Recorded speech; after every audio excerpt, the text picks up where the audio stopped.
Hello and welcome to ThePrint. I am Sampurna, and today we have with us a very esteemed guest, Ambassador TCA Raghavan. He is an ex-Indian diplomat with considerable experience in South Asian policy. He is considered an expert on Pakistan studies and was the High Commissioner of India to Pakistan and Singapore.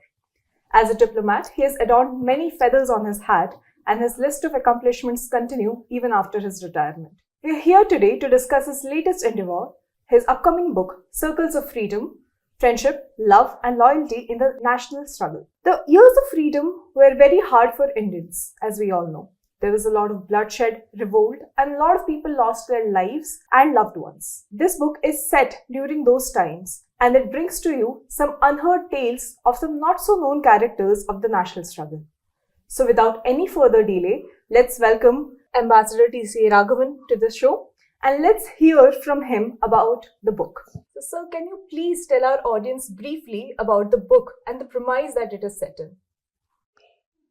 Well, as you said, the premise is the Indian national movement, and the rough time period of the book is from about 1907, 1908 till about 1950, 1951. So roughly the first half of the 20th century. Now, my publishers, Juggernaut, when they asked me to write a book, they wanted something on the freedom movement, and I was a bit hard pressed to think of what can one say which is new, because it's a well-trodden path, and most people know the principal developments and the principal characters. And I thought of, therefore, looking at the main developments of this time, the first half of the 20th century, through the eyes of not so well-known characters. It's not as if they are unknown, but they are relatively unknown. So you get a slightly tangential view of some very important developments of that period. And while thinking about it, I chanced upon this loose grouping of friends. And who are the principal characters in this book, which is Asaf Ali, Sarojini Naidu, Sayyid Mahmood, Sayyid Hussain, and Asaf Ali's wife, and very well known in her own right, Aruna Asaf Ali. And I thought of looking at their lives through this 50-year period, or rough 40-year period, and telling the well-known story of the national movement from that perspective. So the title of your book is very interesting. Circles of Freedom, as you have named it, and it talks about friendship, love and loyalty. So what was the thought that was put in behind the title of the book, and how would you describe writing the book as a whole? Well, I've called it Circles because these five individuals were not a tightly knit group. It's not as if they did everything together. Each of them had different interests, but to some extent, their lives intersected over this period. Sarojini Naidu and Asaf Ali and Sayyid Hussain met in London when Sayyid Hussain and Asaf Ali were students. Then these three met Sayyid Mahmood about 7-8 years later, or about a decade later. And finally, Asaf Ali and Aruna Asaf Ali, which is a separate story, and it's a very exciting story in its own right, and is also in the book. They got married sometime around the close of the 1920s. So it was a loose kind of grouping, which is why I called it a circle. It's not a tightly knit group which does everything together, as I said. So therefore it's a circle, and which is why I thought of the title of Circles of Freedom. And I was interested in seeing as to how, because this was a period of intense ideological and political drama, because that is what the Indian national struggle is really all about.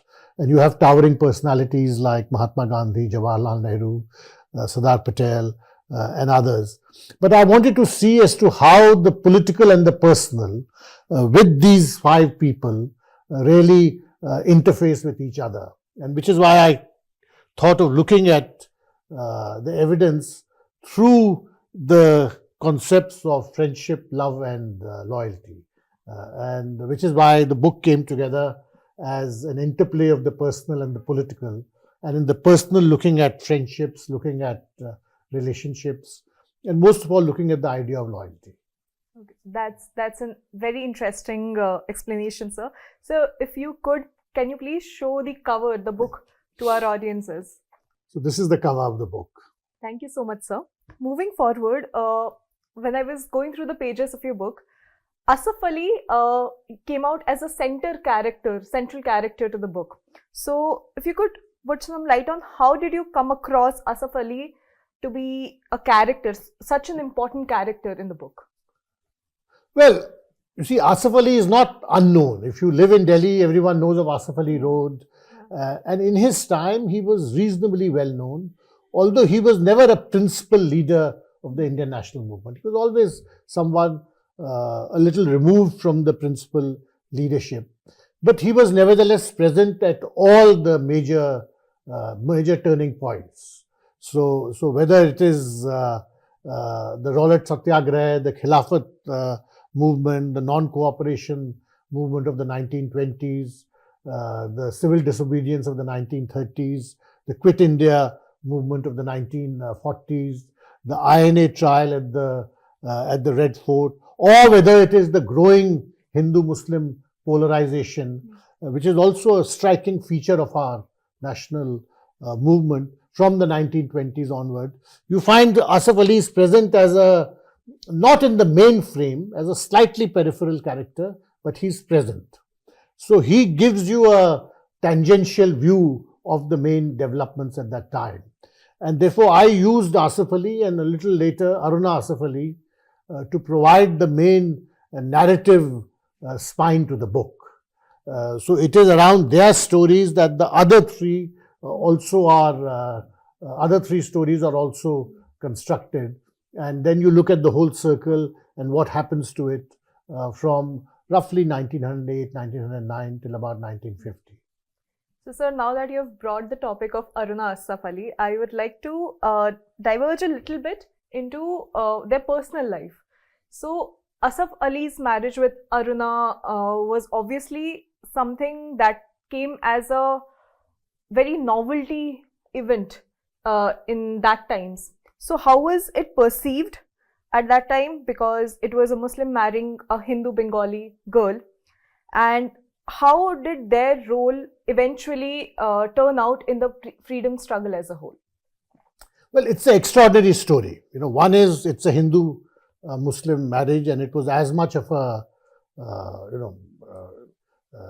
conversation stopper then as it would be now. And although it is before the days of love jihad and so on, nevertheless, it had a very major impact, and by and large, most people disapproved very strongly. Okay. Not everyone, but most people disapproved. But there were other facets to this, because apart from the Hindu-Muslim angle, there was also quite a significant age difference. Asaf Ali was about 40 when he met Aruna Asaf Ali, and Aruna Asaf Ali was still a teenager. She was about 18 or 19. Yeah. And then they decided to get married. So alongside the Hindu-Muslim divide, you also have in some ways a marriage which is cutting across two different generations.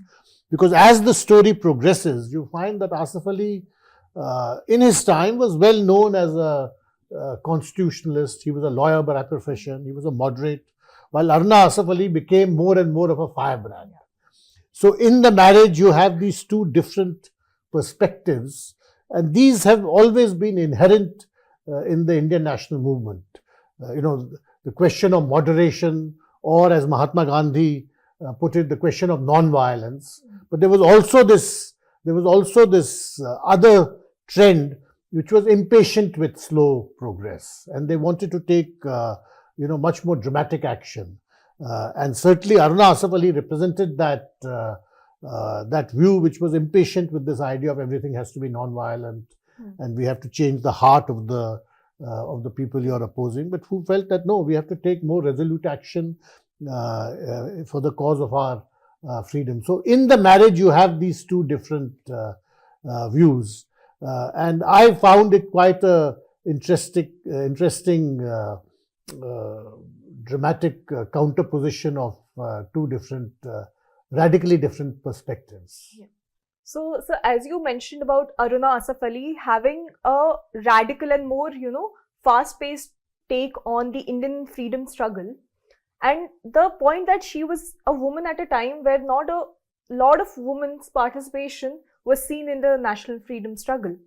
What would you say that how was she perceived in the circle of the freedom fighters, and what was her perception about women being so radical? Was that acceptable at those times? What was it like? Well, you see, progressively women played an increasingly important role in the freedom struggle. But at the same time, the fact that there was an overall, what we would today call an overall patriarchal mold to the Indian national movement is nevertheless also it's a fact. And you find in my book, for instance, the two strongest characters in the book are Sarojini Naidu and Aruna Asaf Ali. Yeah. And as compared to them, the men, which is Asaf Ali and Sayyid Hussain and Sayyid Mahmood, certainly don't come out as having the same kind of personal strength and will and determination. They are much more overwhelmed by events from time to time, while Sarojini Naidu and especially Aruna Asaf Ali, has the capacity to rise above events, and so they're very strong women. At the same time, there's a generational difference between them, because there was almost a quarter century, perhaps more, of an age difference between Aruna Asaf Ali and Sarojini Naidu. So Sarojini Naidu understands the overall, instinctively understands the overall patriarchal mold of the circle she is in, of the national movement, but at the same time can work within that patriarchal mold, while Aruna Asaf Ali is much more impatient with it, and doesn't see why people have to make allowances for her because she's a woman, and resents it sometimes. And certainly, I think she did feel much more resentful about the condescension with which she's often treated, and she's seen as this young radical woman, but people are condescending. People are, they think that it's a phase and she will grow out of it. She's much more resentful about it. So those elements are certainly there in the story that I tell. That's very interesting, sir. Now, moving to another half of the story, which discusses about Asaf Ali's relation with Muhammad Ali Jinnah. So in your book, in the very initial pages, you have mentioned that Asaf Ali shared a close contact with Jinnah. So could you elaborate a little bit on the relationship that they shared, and how did it change, if at all it changed, during the partition and thereafter? Well, you see, Asaf Ali first met Jinnah perhaps around 1913, 1914, and was a great admirer of his, because Jinnah in many ways represented for many young Muslim men a kind of template, a kind of model, because he was a very successful lawyer and barrister. He was a man of the world. He was totally free of any kind of communal sentiment or religious bigotry. Already he was being spoken about as a kind of ambassador of Hindu-Muslim unity. Shortly after he met Asaf Ali, 2 or 3 years later, in 1916, he and Bal Gangadhar Tilak had been responsible for forging what is known as was a major agreement between Hindus and Muslims within the Indian National Congress called the Lucknow Pact.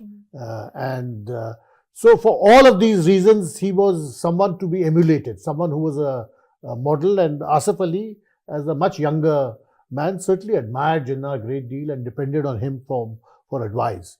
But gradually their paths diverged.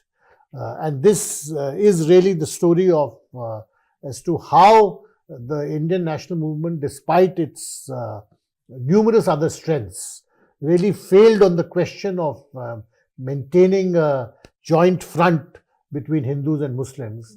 And Asaf Ali, because he's a Muslim, but because who's also a Muslim on the other side as compared to Jinnah, because he's married to a Hindu, all of those, make him a wonderful character to see the developments of the time.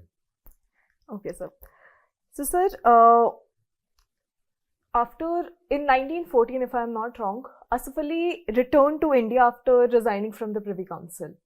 So after that, he was more involved with the freedom struggle, as in his political career as a whole also started, because he then, moving on, also became the governor of Odisha.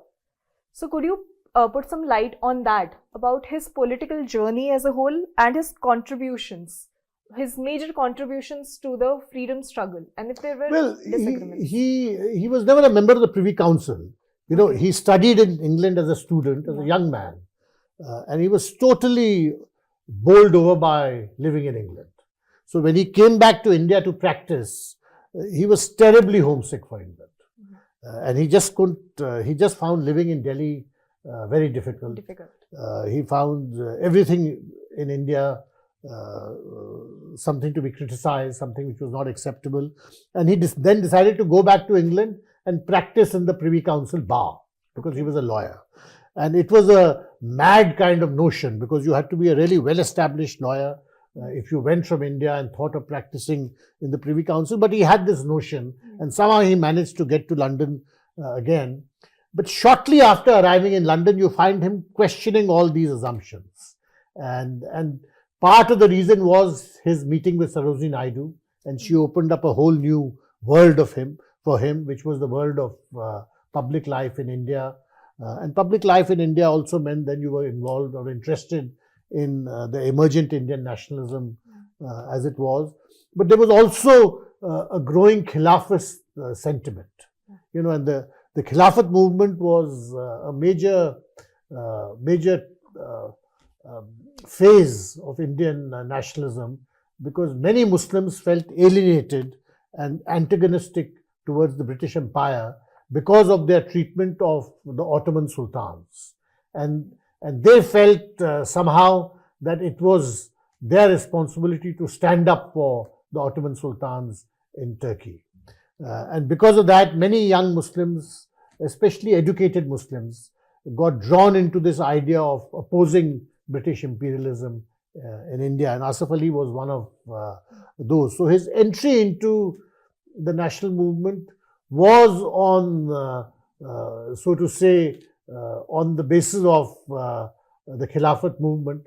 But quite quickly after that, he realized the limitations of this, because he saw that this was an issue which concerned only Muslims. And why should Indians take so much interest in what is happening in Turkey? And you find him drifting closer more and more towards the mainstream of Indian nationalism, but taking a very moderate and constitutional position. So in the 30s, he's involved with the civil disobedience movement and the different agitations against the British. By the 40s, he's a member of the Congress Working Committee and is arrested during after the launch of the Quit India struggle, and then was for almost 3 years in jail along with Jawaharlal Nehru, Sardar Patel.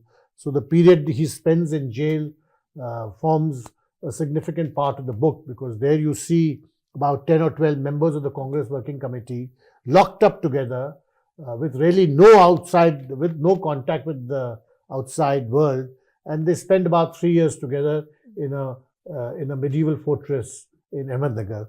And it gave a certain, because the different personalities, the personality clashes, the different perspectives on a whole range of issues really provided a kind of a theatrical perspective on how to see these different perspectives within the Indian national movement. So in Ahmednagar jail, you find people discussing different tactics, discussing Hindu-Muslim, the Hindu-Muslim interface, what position to take towards the Muslim League, what position to take towards the communists. But also there are personal issues, because each of them is separated from their families. Asaf Ali is greatly worried about Aruna Asaf Ali because she has gone underground. Similarly, others are facing different kinds of personal traumas, such as Sayyid Mahmood. So it was a kind of a determining phase for each of these five characters, but in different ways. After independence, Asaf Ali, well, in 1946, when the interim government is formed, Asaf Ali is a minister in the interim government. Thereafter, he is sent as ambassador to the United States. A little later, he comes back and is appointed as governor of Odisha. But that really is the end of his political career. Okay. So that, in brief, is his life story. Okay.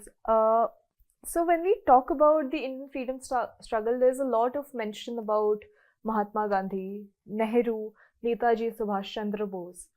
So would you agree that freedom fighters like Asaf Ali, Pir Ali Khan, Kamla Das, Birsa Munda, and many like them somehow, and that, the contributions that they made to the national struggle somehow went unnoticed under the shadows of Gandhi, Nehru, or Netaji, for that matter of fact? And if that is true, why do we see this trend? And I mean, what is it that our writers or our books actually delving now more into discovering these hidden characters of the Indian freedom struggle, and why have we not known about them before? Well, I don't think they were hidden. They were always there. But in every major movement, you have the iconic leaders, and then you have a second rung and a third rung, and certainly the iconic personalities will always overshadow the others. It's inevitable.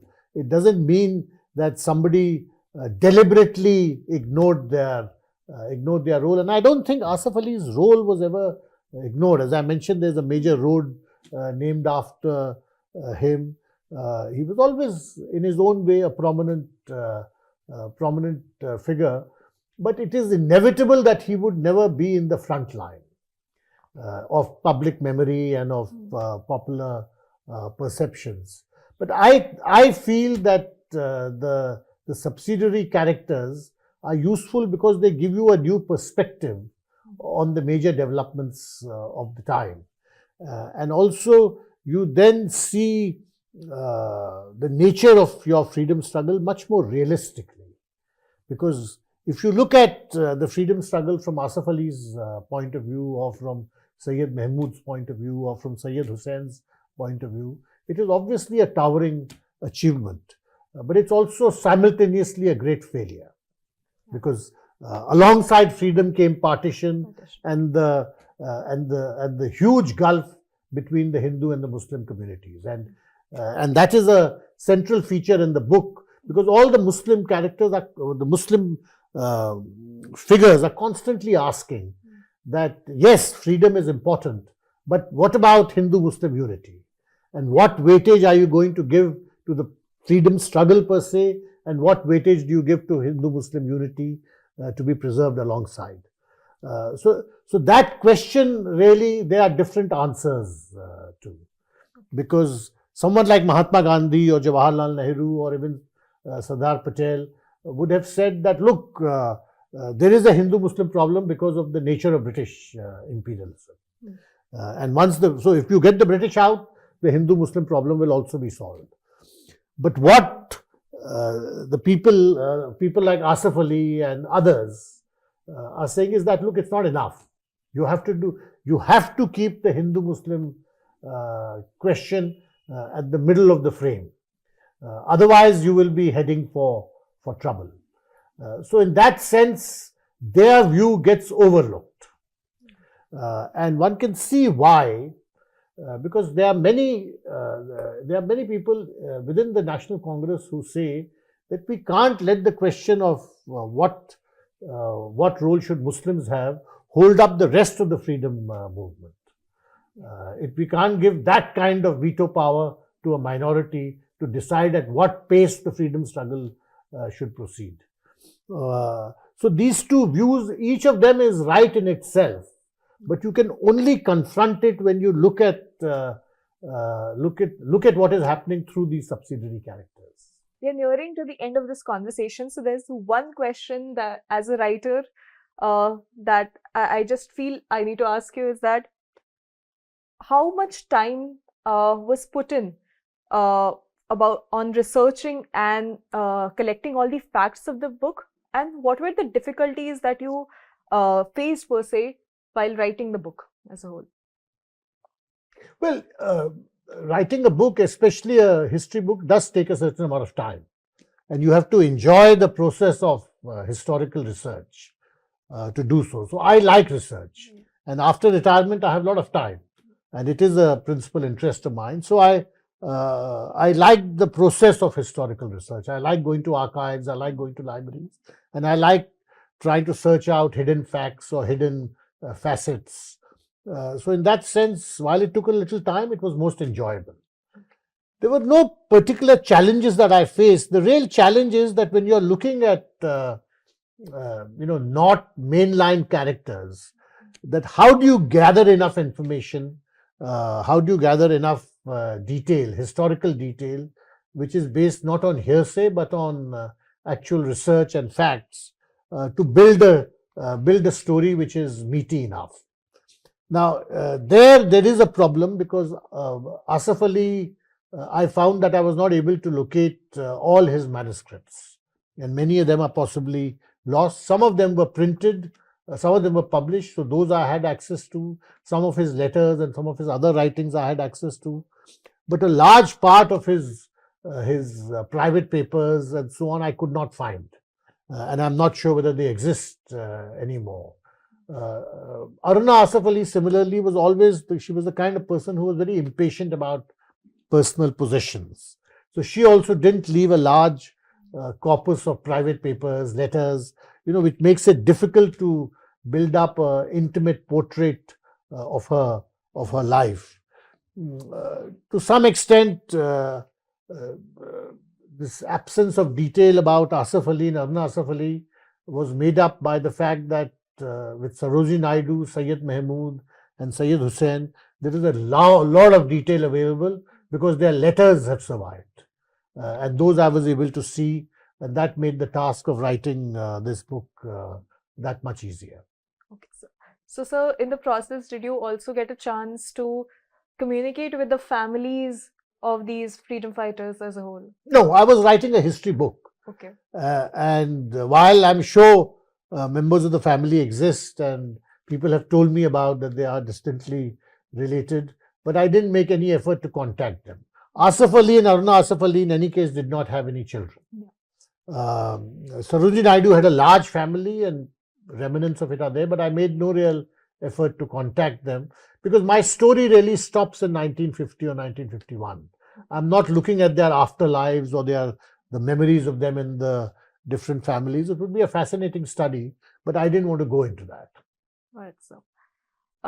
Thank you so much, sir, for taking time out today. And we are really excited for your upcoming book. And I really hope that a lot of audience gives it a read. Thank you everyone for tuning in. For more such interesting interviews, news and analysis, please tune into ThePrint, follow us on our social media channels, and do not forget to join our WhatsApp channel as well to get the latest update the fastest. Thank you.